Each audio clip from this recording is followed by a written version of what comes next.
In this video, we're going to teach you about statuses. And right here, you have the lead statuses of every lead in your system.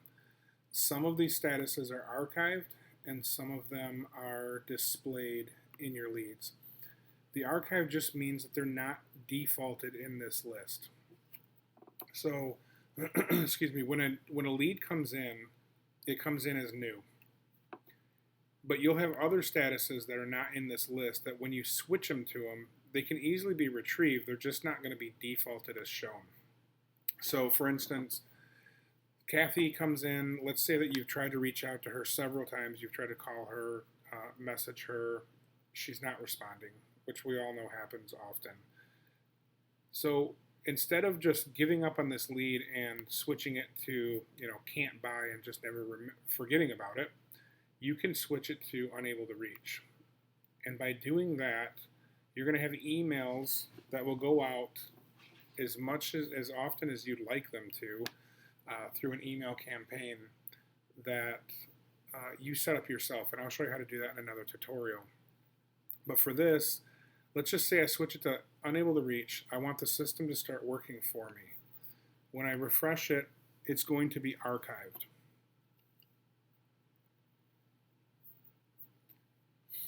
So Kathy's no longer here. However, let's just pretend that she calls in. She wants to sell to you, but now you have to find the lead. So all you have to do is come up to the top, go to unable to reach, and there's Kathy. All you'd have to do now is switch it back to contacted.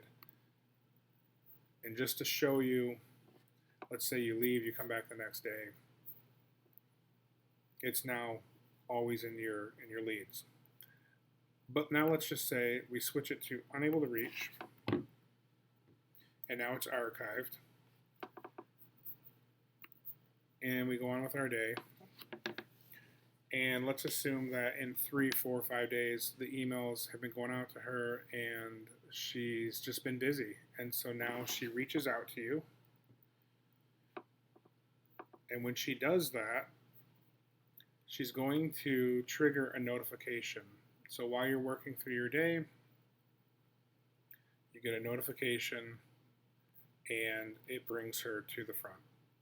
So now, anytime you switch a status to any archive lead, whenever they reach out to you, it automatically switches the status to contacted, pulling it out of archive status and puts it into your leads with a notification.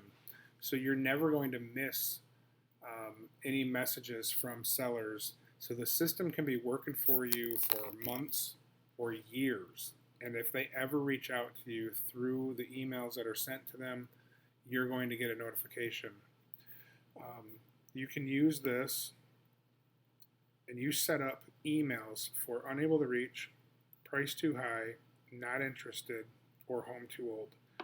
If this is a dead lead and they sold the home, there's nothing you can do with it. Just switch it to can't buy. There's no email status that's going to be hooked up to that status. That is a dead lead status. And so when you switch it to that, it's gone. But just as with any other status, let's just say that they call back and say they thought it was sold and it's not. You can still retrieve that lead by clicking on the can't buy status, and there it is. So you never lose a lead, and the leads are always working for you if you want them to. So find the tutorial on email, on the auto emails, and I'll show you how to set up a campaign for that. It's very simple.